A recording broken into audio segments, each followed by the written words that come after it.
This is World Comics Review, and let's have a small look at a small comic. So this is Shonen Typhoon from 1964, and it appears to have been given away with a magazine or anthology comic which is called Shonen, which I've seen issues of in second-hand bookshops, but I've never actually bought, so I'll talk about that when I eventually get one. And it says here 6 months something Furoku, so perhaps given away with the June issue from 1964, which is dated on the spine down here. So yes, it's a Shonen Typhoon, or The Boy Typhoons. Oh, and it's by hang on, we did the Western way round. So Satoru Ozawa. Is that? I think that's part of the artwork here. Satoru Ozawa. So anyway, this is set in some time in the future, and he appears to be doing the Banzai pose. So yeah, set at some point in the future, and the JASDF, the Japanese Air Force, has these nice delta wing jet planes and aircraft carriers, and they're fighting some baddies. And the baddies have these cool looking planes that look like sharks. And yeah, this is kind of nostalgic for me, although it's much better drawn. It's basically the kind of comics I used to make when I was really young, like about 7 to 11 years old. This was exactly the kind of comics I used to make, although yeah, this is much better drawn than those.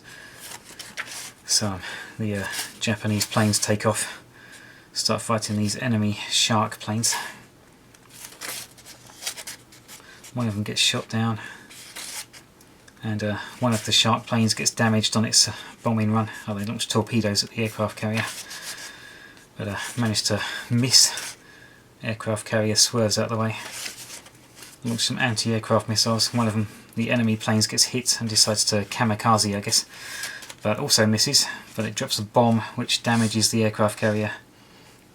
And we then follow the Shonen Typhoon themselves, the boy typhoons who are in the plane that got shot down. They swim and find this secret base. Oh, and the bad guy is called Kokomu. That's the name of the bad guy. Guy in a raft. Oh no, another shot down guy actually. Is this one of the bad guys? I don't know. It doesn't look like the bad guy planes. Oh, so it looks like maybe this is a speedboat that looks like a plane, I don't know. Anyway, another guy comes to rescue them, and it turns out that one of them has super strength, so he's able to punch a hole in the metal wall of this floating fortress.